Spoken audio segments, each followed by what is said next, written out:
तो एक बार फिर से आप सभी का हर घर पाठशाला में एक बार फिर से स्वागत। और आज जो रिमेनिंग पार्ट रह गया था हमारा, that is about the epithelium tissues. वो किस तरह से आपस में कम्युनिकेट कर सकते हैं और कैसे वो आपस में जो है वो एक टाइट जंक्शंस बनाते हैं। तो that is actually called as the junctions और सेल जंक्शंस। तो आपने उसको पढ़ना है। और सेल जंक्शंस बनता क्यों है, उसका कारण है क्योंकि हमने देखा कि एक तो लिटिल इंटरसेलुलर जो है स्पेस दो सेल्स के बीच में रहता है।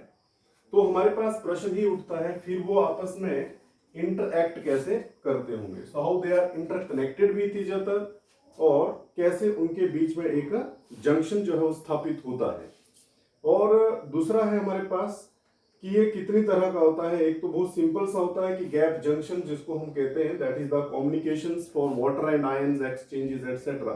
उसके अलावा एक और यहाँ पर जैसे हम सपोज हाइपोथेटिकल बना देते हैं कि ये दो सेल्स हमारे पास हैं, that is the cytoplasm of one cell and that is the cytoplasm of second cell. तो इनके बीच में देखिए कैसे कैसे कनेक्शंस रहेगा, तो ये हम आज पढ़ेंगे। तो यहां से देखिए आपस में कई सारे ऐसे स्ट्रक्चर्स होते हैं, कई ऐसी प्रोटीन्स होती हैं जो इनको बाइंड करने में हेल्प करती हैं। तो यहाँ पर जैसे कि हमारे पास है इंटरमीडिएट फिलामेंट्स, जो हम आपको यहाँ पर पढ़ा रहे हैं, दैट इज दी डेस्मोसोम्स और इंटरमीडिएट फिलामेंट्स। तो यहाँ पर ये जो कनेक्शंस होगा that is due to the help of desmosome and that is called as the macula adherens. तो ये वाला एक कनेक्शंस रहेगा, इस तरह से होता है। इसके अलावा एक और रहेगा यहाँ पर, इस तरह से जो एक्टिन प्रोटीन्स होती हैं, वो एक्टिन प्रोटीन जब आपस में बाइंड करती हैं तो उसकी वजह से भी यहाँ पर जो है वो आपस में वो कनेक्ट रहती हैं। तो that type of the junction is known as zonula adherens and that is actin. और एक होता है tight junctions. So tight junctions is like this one, वो इस तरह से रहेगा। इंटरडिजिटेशंस भी हम उसको बोलते हैं कि जो मेम्ब्रेन होती है वही जो है इधर उधर जा करके इंटरडिजिटेशंस कर देती है। So that is called as the tight junctions. तो ये तीन तरह के जंक्शंस होते हैं, टाइट जंक्शंस। और उसमें जो प्रोटीन बहुत ज्यादा पार्टिसिपेशन करती है वो एक्टिन होती है। जोनुला एडहिरेंस दैट इज, उसमें भी एक्टिन होती है। और जो मैकुला एडहिरेंस है दैट इज जिसमें डेस्मोसोम्स या इंटरमीडिएट फिलामेंट्स जो है वो आपस में इंटरकनेक्ट करते हैं।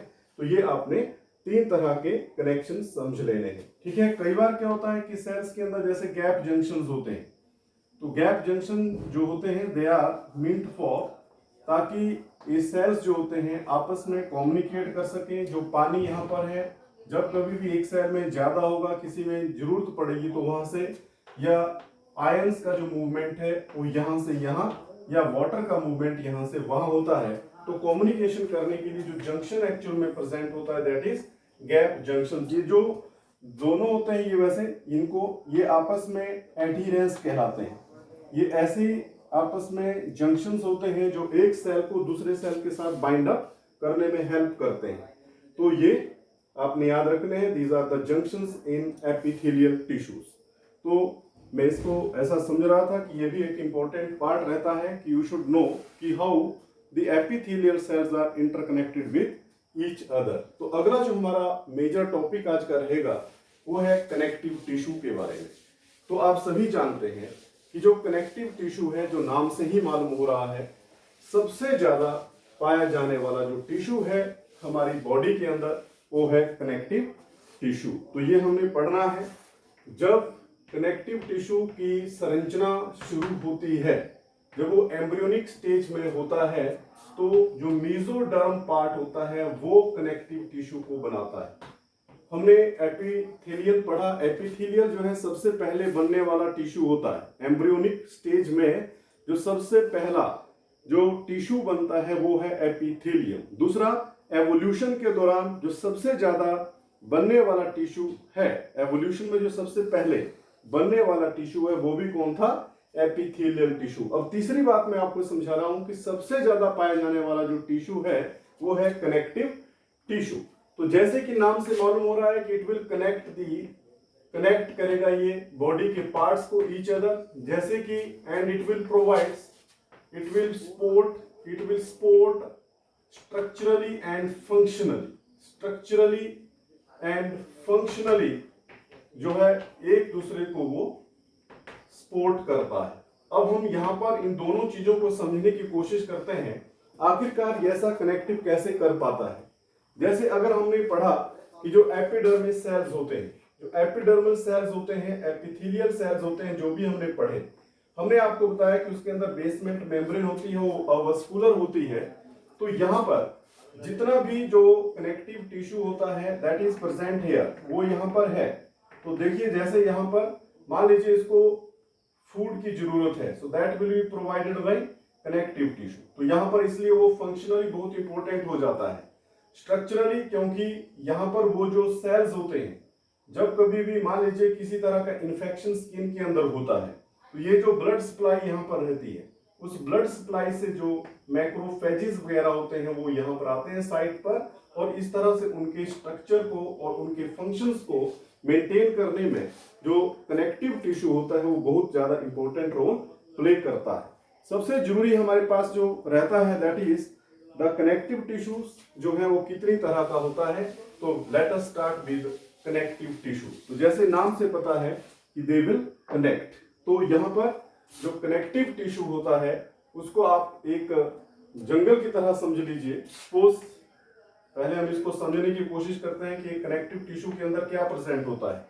You just enter in the forest, और फॉरेस्ट में आपका देखते हैं कि जो ग्राउंड है, तो that is suppose it is a ground. तो इस ग्राउंड के अंदर जैसे कि फॉरेस्ट के अंदर क्या होगा, मिट्टी होगा, पत्थर होगा, जो भी होगा, same like this one in connective tissues के अंदर भी एक ग्राउंड टिश्यू बनता है। So that is called as the matrix. Ground tissue is known as the matrix. तो जंगल के अंदर जो जमीन है वो उसको आप समझ लीजिए कि वो मैट्रिक्स है, ठीक है। तो उन मैट्रिक्स के अंदर जो है प्रेजेंट होते हैं बहुत सारे प्लांट्स। कुछ प्लांट्स ऐसे हैं जो कि बिल्कुल स्ट्रेट हैं और काफी थिक हैं, स्ट्रेट हैं और अनब्रांचड हैं, ठीक है। ऐसे कोई प्लांट वहां पर लगे हैं, ठीक है। या फिर और जगह भी आप ऐसा बना सकते हैं, ऐसे ही प्लांट, ठीक है, like this one, they are the thick and unbranched. उसी तरह से ही एक और यहाँ पर सेल्स हैं, जैसे फाइबर्स हैं, वो यहाँ पर लगे हैं। These are the thin one. ये ऐसे प्लांट है जो अनब्रांच्ड है लेकिन थिन है। इन्हीं के बीच में एक ऐसे हैं जो थिन है लेकिन वो ब्रांचड है।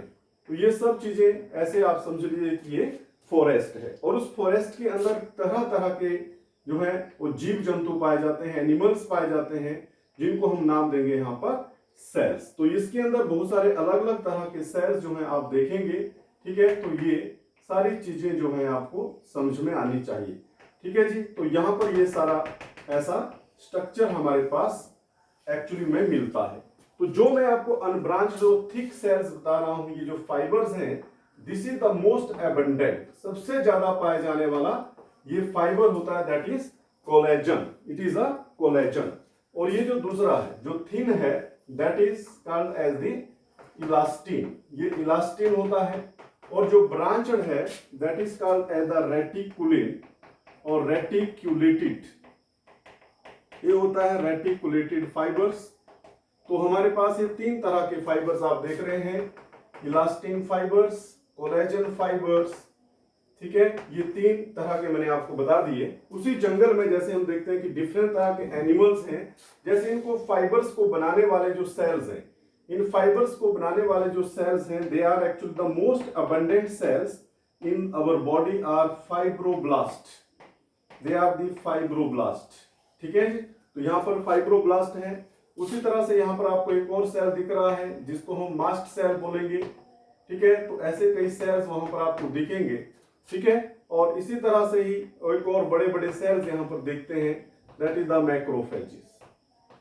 ये मैं केवल आपको एक टिपिकल एग्जांपल दे रहा हूं कि आखिरकार एक कनेक्टिव टिश्यू के अंदर क्या क्या चीजें प्रेजेंट होंगी। तो यहाँ पर मैं उनको लिख रहा हूं। एक होगा मैट्रिक्स।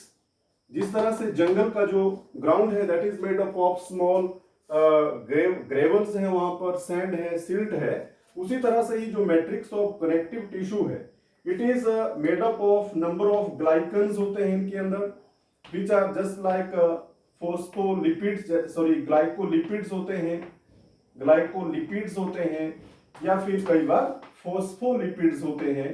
तो ऐसी चीजें जो है जनरली इस मैट्रिक्स में मौजूद होती हैं। दूसरी चीज जो होती है दैट इज द फाइबर्स। तो जैसे मैंने आपको बताया कि fibres are very important ones, ठीक है। तो फाइबर्स जो है कौन कौन से हैं, एक कोलेजन फाइबर्स, इलास्टिन फाइबर्स और रेटिकुलेटेड फाइबर्स। तो ये फाइबर्स होंगे। और थर्ड जो होता है दैट इज दी सेल्स। तो कई तरह के सेल्स आपको यहाँ पर नजर आएंगे, जैसे कि फाइबर्स को बनाने वाले जो सेल्स हैं दे आर फाइब्रोब्लास्ट्स। इसका मतलब हुआ चाहे कोलेजन है, चाहे इलास्टिन है, चाहे रेटिकुलेटेड है, ये सभी जिस सेल के द्वारा बनाए जाते हैं दे आर फाइब्रोब्लास्ट सेल्स, ठीक है जी। उसी तरह से और भी सेल्स होंगे जैसे कि मास्ट सेल्स हैं, ठीक है, और उसके बाद जो है मैक्रोफेजेस हैं। ऐसे बहुत सारे सेल्स होते हैं जो वेरी करते हैं depending on the types of connective tissue. Generally आपने अभी तक जो याद रखना है कि कनेक्टिव टिश्यू के अंदर तीन चीजें महत्वपूर्ण रहेंगी। एक जो ग्राउंड टिश्यू प्रोवाइड करेगा उनको, जंगल के साथ मैंने बोला इसको आपने कंपैरिजन करना है कि जैसे फॉरेस्ट है, जो फॉरेस्ट की लैंड है जहां पर प्लांट लगेंगे उगेंगे, वो सारा ऊपर आपको क्रस्ट दिखता है जिसमें सॉइल है, सिल्ट है, ग्रेवल है, उसके ऊपर प्लांट लगे। जो अनब्रांच्ड थिक है वो कोलेजन सबसे ज्यादा पाए जाने वाले हैं फाइबर्स हैं। जो पतले हैं इलास्टिन फाइबर्स हैं, जो ब्रांच्ड हैं वो रेटिकुलेटेड फाइबर्स हैं। नाम भी इनका यही होता है। जो प्रोटीन इनको बनाता है उसका नाम कोलेजन प्रोटीन्स, इसको बनाता है इलास्टिन फाइबर, ठीक है, इलास्टिन प्रोटीन्स।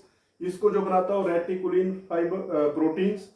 नाम से पता लग रहा है यहाँ पर देखिए, जिसमें सबसे ज्यादा इलास्टिसिटी होगी दैट इज इलास्टिक और इलास्टिन फाइबर्स। तो जिस जिस भी जगह पर अगर किसी में कोलेजन बहुत ज्यादा होगा तो समझ लीजिएगा वो सॉलिड होगा, जहां पर इलास्टिन ज्यादा होगा तो इलास्टिसिटी ज्यादा शो करेगा, मतलब जो खिंचाव होता है वो ज्यादा आपको दिखता है। तो चलिए let us see the types of connective tissue. तो नेक्स्ट हमारे पास आएगा कनेक्टिव टिश्यू के टाइप्स। स्पेशली जितना भी मैं आपको पढ़ा रहा हूं I only follow the NCERT, मैं उसी को ही केवल फॉलो करके आपको पढ़ा रहा हूं। तो आपको मैं एक सजेशन करना चाहूंगा कि इस वीडियो को देखने के बाद आप जरूर एनसीईआरटी में जाएं, वहां पर जो इंपॉर्टेंट पॉइंट्स दिए गए हैं उनके ऊपर आप सर्च करें, उसी के ऊपर आप बात करें, ठीक है, और उसी के बारे में आप नोट्स बनाएं और उन्हीं के बारे में भी आप एमसीक्यूज बनाएं, ठीक है, ताकि आपको जो एग्जाम होते हैं हमारे कॉम्पिटिटिव लेवल्स के, जिनको हम नीट जैसे एग्जाम कहते हैं, ठीक है, तो उसकी आप तैयारी कर पाए। तो चलिए बेटा, यहाँ पर कनेक्टिव टिश्यू को आपने क्या करना है, तीन भागों में डिवाइड कर देना है, ठीक है जी। यहाँ पर फर्स्ट वन, सेकंड वन और थर्ड वन, इस तरह से हम इसको पढ़ेंगे। पहला जो होगा दैट इज कॉल्ड है द लूज कनेक्टिव टिश्यू। यहां पर लूज कनेक्टिव टिश्यू, सीटी का मतलब कनेक्टिव टिश्यू। सेकंड वन होगा that is the dense connective tissue. और थर्ड जो होता है that is specialised connective tissue, specialised connective tissue. तो यहां से जो लूज कनेक्टिव टिश्यू है, इसका मतलब होता है कि ऐसे अगर हम देखें उस ग्राउंड की हम बात करें, जिस जंगल की मैं आपको बात कर रहा था, उसमें आप यूं समझ लीजिए, उसमें आप यूं समझ लीजिए कि उसके अंदर बहुत ज्यादा स्ट्राटा है, बहुत ज्यादा ग्राउंड है, बहुत ज्यादा एरिया है, बहुत ज्यादा उसमें सॉइल है, लेकिन उसके अंदर जो फाइबर, जो प्लांट लगे हैं वो बहुत कम है, वो स्कार्स है, वो कम है। तो क्या कहने का मतलब होगा यहाँ पर कि इस टाइप के जो टिश्यू हैं उनमें मैट्रिक्स क्या होगा, मैक्सिमम होगा, लेकिन फाइबर्स जो है वो लेस होंगे, फाइबर्स जो है वो लेस होंगे। ये दो चीजें आपने यहां से समझ लेना है, ठीक है। तो यहां पर जो लूज कनेक्टिव टिश्यू है वो दो तरह का होगा, that is of two types. One is areolar tissue,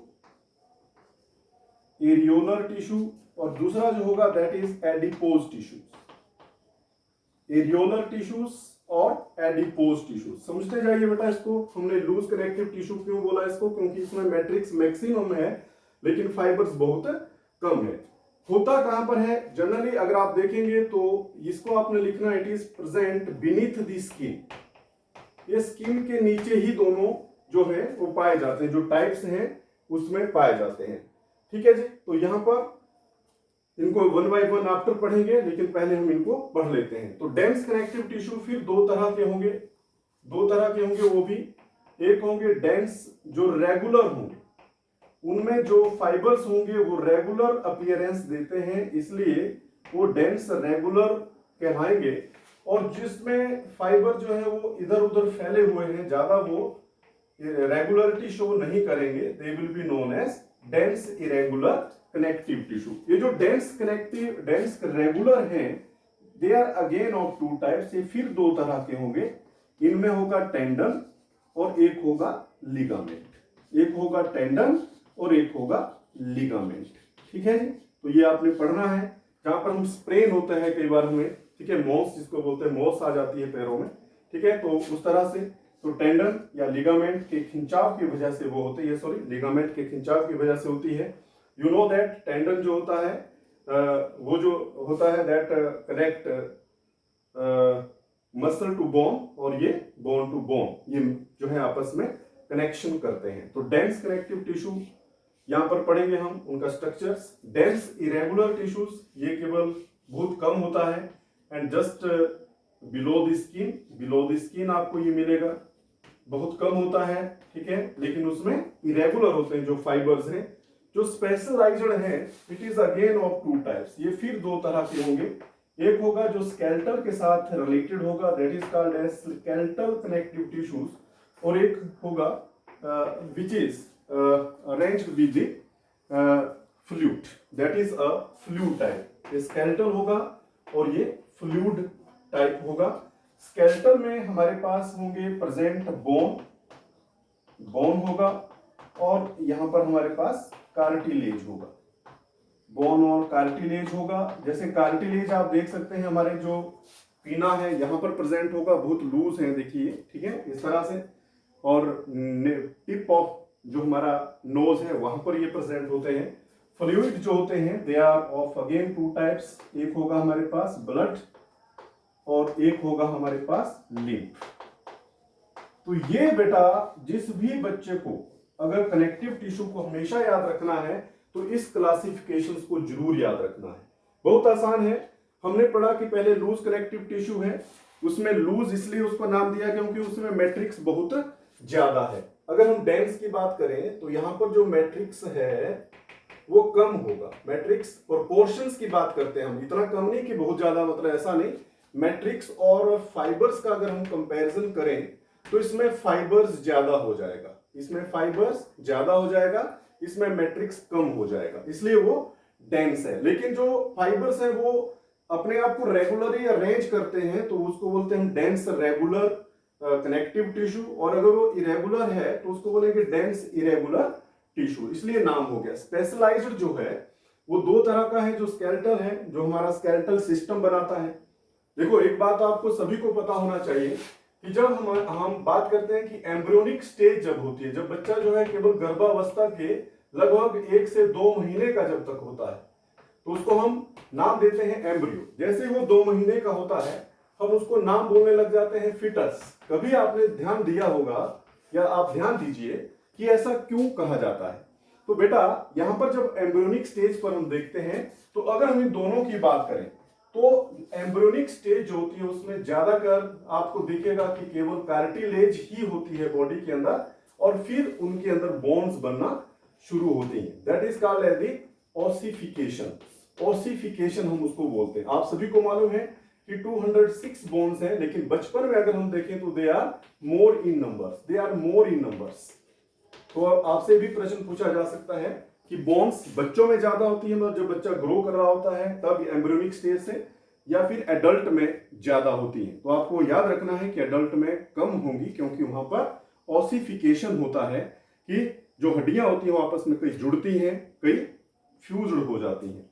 ठीक है जी, तो यहां पर हम आपको ये बता रहे हैं that is the connective tissue. जिस भी बच्चे को लंबे समय तक याद रखना है उसको अपने दिमाग में इस चीज को हमेशा ही बनाए रखना है।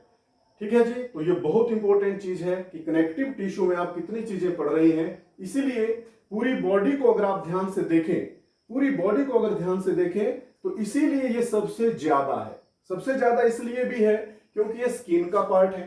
जैसे ये मान लो स्किन के नीचे है, वैसे सबसे ज्यादा स्किन के नीचे जो टिश्यू होता है वो एरियोलर होता है।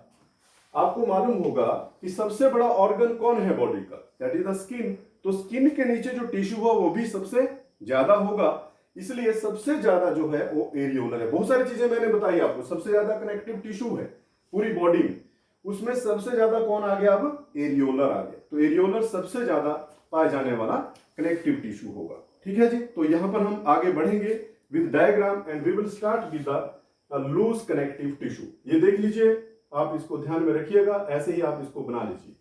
सभी बच्चे, जैसा मैं बोल रहा हूं कि जो ड्रॉबैक्स है हमारे पढ़ाने का, जो बच्चों को समझ में नहीं आ रहा है, उसका बड़ा कारण यही है कि आप सभी केवल इसको फॉर्मेलिटीज के लिए शायद सुनते होंगे। ऐसा मत करिएगा, जब मैं आपको पढ़ा रहा हूं तो प्लीज इसको होल्ड करिए, इसको थोड़ी देर अपना जो आपका जिसमें आप देख रहे हैं उसको चाहे रोक लीजिए थोड़ी देर, और अपनी कॉपी के अंदर इनको ऐसे बना लीजिए, तभी फायदा होगा हमारा भी और आपको भी तभी फायदा होगा हमारा। तो चलिए next one, loose connective tissue की हम बात करेंगे अब। तो लूज कनेक्टिव टिश्यू जो है वो दो तरह का होगा, एक एरियोलर टिश्यू और एक एडिपोज टिश्यू होगा। एक एरियोलर टिश्यू होगा और एक एडिपोज टिश्यू होगा।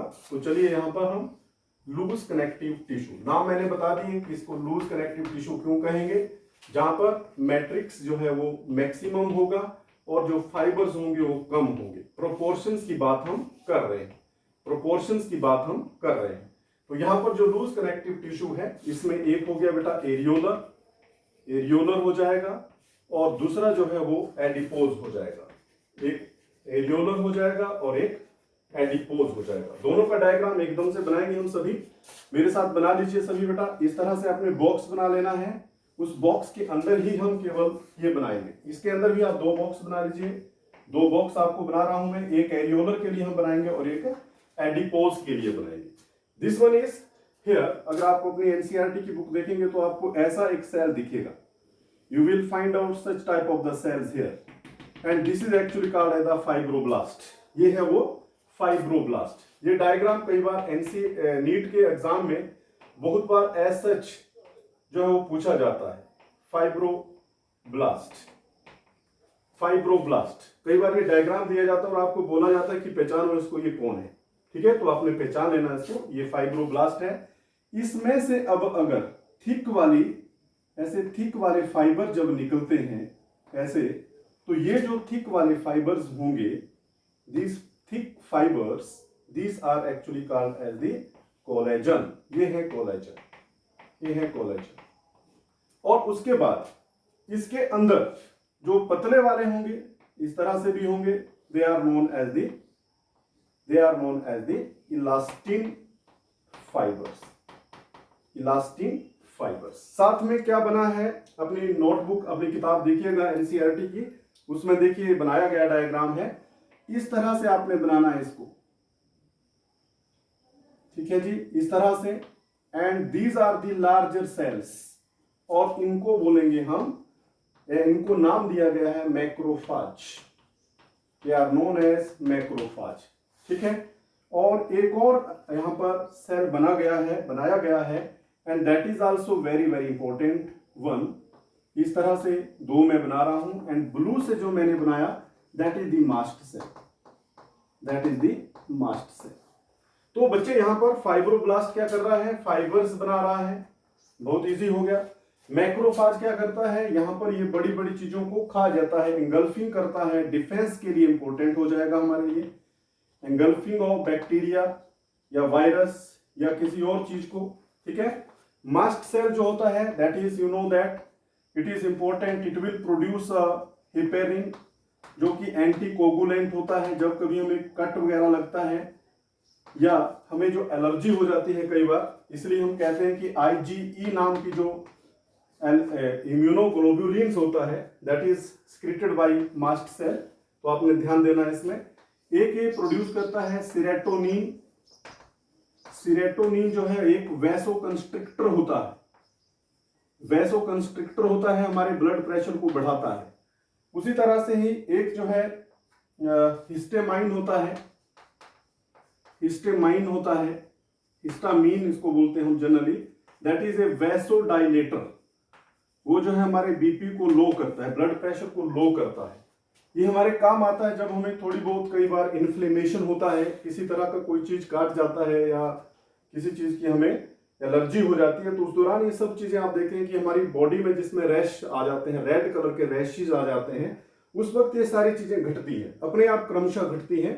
तो मास्ट सेल रिलीज होने से, ठीक है, जैसे रेडनेस आ जाना, तो किसी चीज का फूल जाना, जैसे स्वेलिंग आ जाती है। तो स्वेलिंग क्यों आती है? क्योंकि वैसो कंस्ट्रिक्टर और वैसोडाइलेटर ये सब काम करते हैं उस वक्त, ताकि मैक्सिमम ब्लड की सप्लाई जो है उस एरिया में हो, तो इसलिए वो रेडनेस भी आपको दिखती है। तो मास्ट सेल है, और इसके साथ साथ बेटा यहाँ पर ये सारे क्या हैं?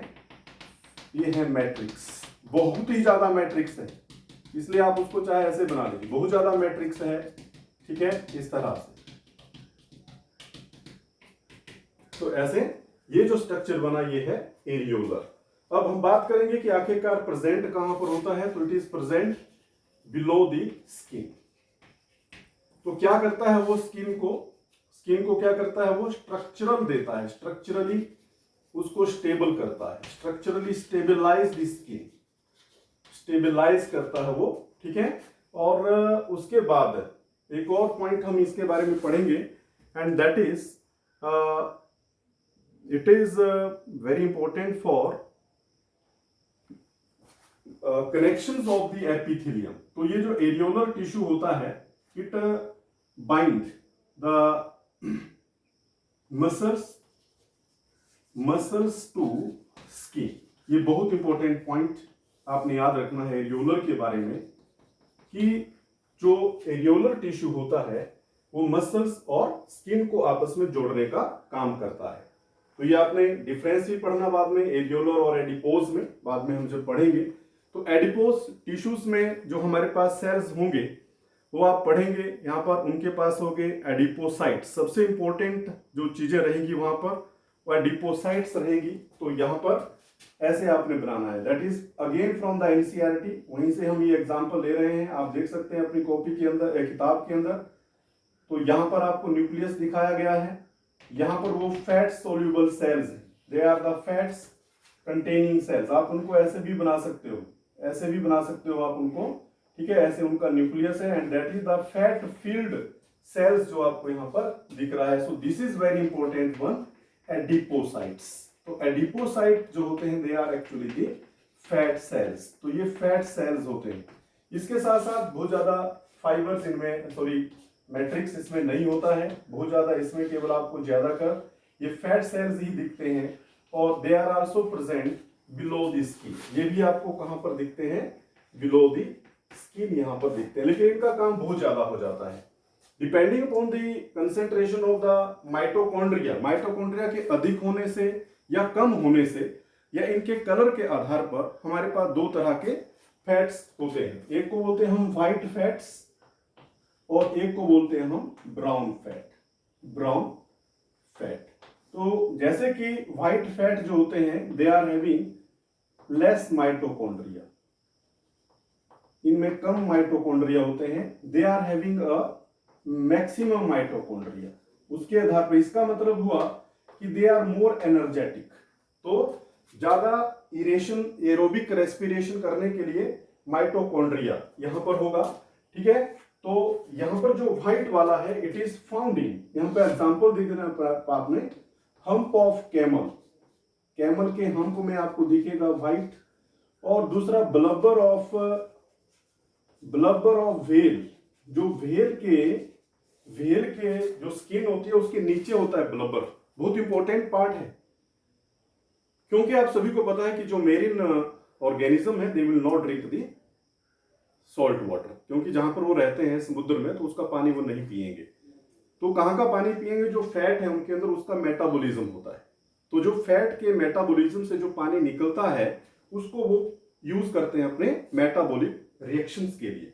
तो ये हम्प होता है, उसमें भी आपको पता है उसमें पानी नहीं होता, उसमें फैट ही होता है। तो जब जब जरूरत पड़ती है एक्स्ट्रा तो वहां पर वो भी उसको यूज कर लेता है। जो ब्राउन टाइप है that is found in newly born baby. ये बहुत इंपॉर्टेंट क्वेश्चन होता है कि जो नया अभी बच्चा पैदा होता है उसमें कौन सा, किस तरह का फैट होता है, तो that is the brown type और जो हिबरनेशन करते हैं, जैसे कि पोलर बियर है, हिबरनेशन करने वाले जैसे कि पोलर बियर है, तो पोलर बियर में भी आपको केवल ब्राउन टाइप का ही एडिपोज टिश्यूज देखने को मिलता है। तो एडिपोसाइट्स मतलब जो सेल्स एडिपोज बनाएंगे, मतलब जो फैट्स बनाएंगे। ठीक है जी, तो इस तरह से हमारे पास ये पूरा हो गया, जिसमें कि मैट्रिक्स ज्यादा होगा।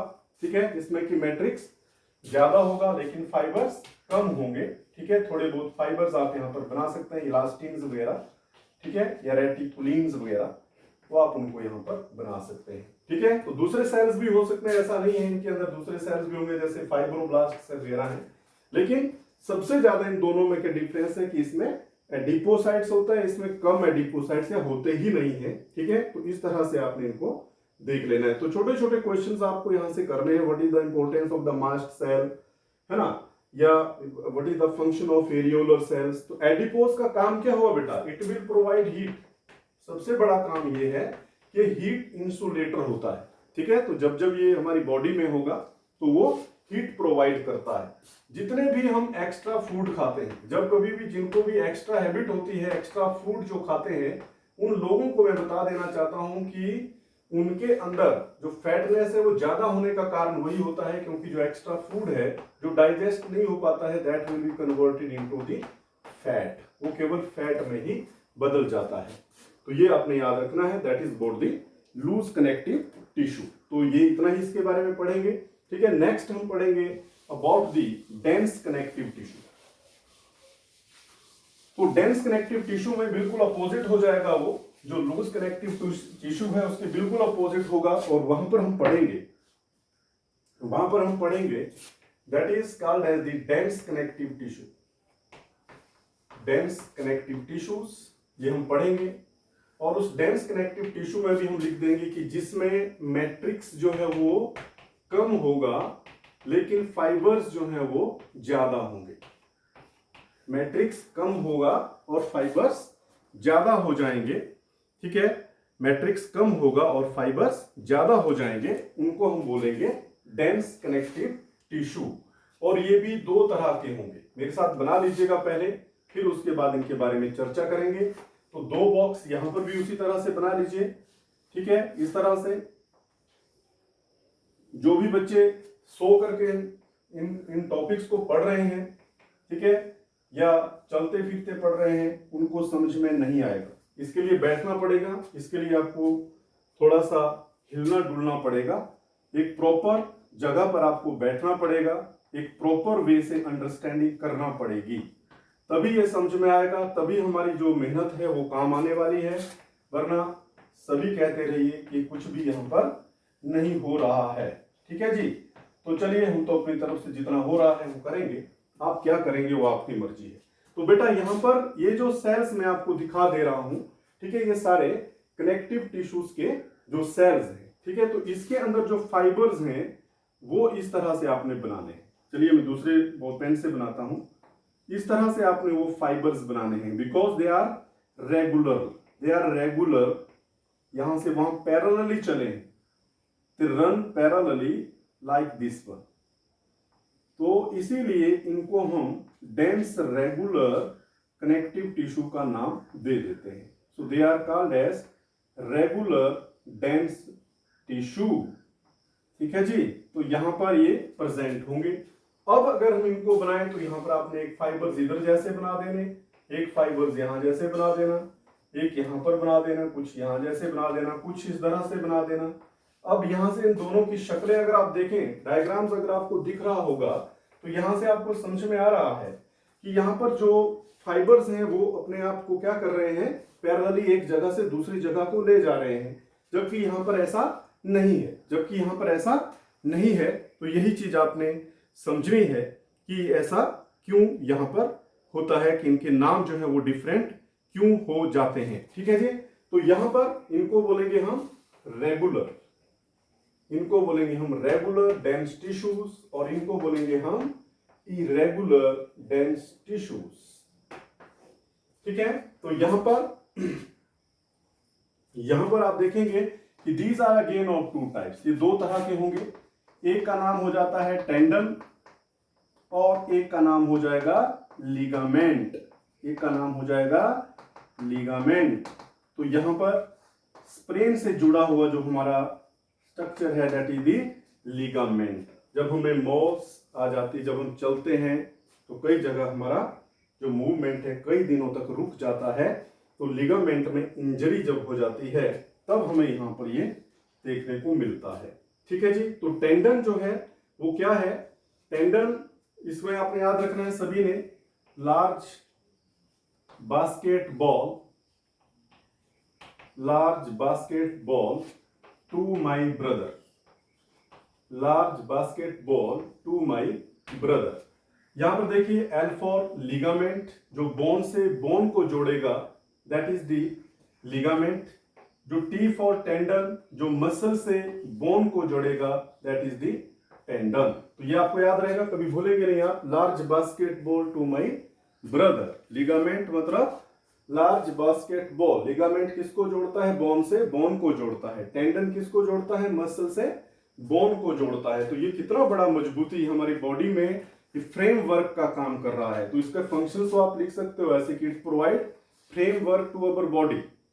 तो उसमें वो मदद कर रहा है, हमारी स्पोर्टिव है वो एक तरह से, these are the supportive tissues. ठीक है। इसका जो अपीयरेंस है वो येलो कलर का होता है, इसका अपीयरेंस व्हाइट का हो जाता है। इसमें इलास्टिन ज्यादा होते हैं तो इसलिए येलो इलास्टिन, ये यहाँ पर व्हाइट इलास्टिन इसमें बोला जाता है। तो इसके सॉरी इसको व्हाइट इलास्टिन और यहाँ पर येलो इलास्टिन यहाँ पर होता है। तो इसके बारे में केवल इतना ही लिखना कि it is present below the skin. ठीक है। और वहां पर ये भी जैसा काम यहाँ पर अटैचमेंट करता है, ठीक है, मसल्स का एपिथेलियम के साथ, तो यही काम जो है यहाँ पर डेंस इरेगुलर का होता है, जिसको हम डर्मिस पार्ट बोलते हैं। बेसिकली वो आपने याद रखना है, जो डर्मिस पार्ट होता है स्किन के नीचे, वो इरेगुलर डेंस कनेक्टिव टिश्यू ही बनाता है। ठीक है। तो यहां पर हमने इतना ही पढ़ना है। ठीक है। नेक्स्ट जो है हमारे पास लूज कनेक्टिव टिश्यू हो गया, हमारे पास डेंस कनेक्टिव टिश्यू हो गया। ठीक है। तो यहां पर आपने याद रखना है कि जो स्प्रेन वर्ड हम यूज करते हैं, जैसे स्प्रेन क्यों होता है, तो that is due to the injury in the ligament. तो लिगामेंट में खिंचाव आ जाता है या टियर हो जाता है वो, तो दैट इज द टेंडन और लिगामेंट। याद रखिएगा, large basketball to my brother. तो ये हमने आज दो टिश्यू पढ़े अभी इस सेशन में, केवल हमने ये दो पढ़ने हैं। ठीक है। एक का नाम हमने लूज कनेक्टिव टिश्यू पढ़ा, एक का नाम हमने डेंस कनेक्टिव टिश्यू पढ़ा। और आगे हम नेक्स्ट पढ़ेंगे नेक्स्ट सेशन में, that is the specialized type of the tissues and that we will take in the next session. यहां तक आपने केवल ये डिफरेंसेस कर लेने हैं, difference between the tendon and the ligament, difference between the regular and irregular connective tissues, difference between the areolar and adipose tissues, what is the function of adipose tissues, what are brown fat and white fat। ये सब question जो हैं, जब जब आप जैसे जैसे इसको पढ़ेंगे तो अपने साथ साथ क्वेश्चन भी बनाते चलना है। ठीक है। तो चलिए, that's all for this session. I think आपको ये समझ में आया होगा। ठीक है। तो that's all for this time.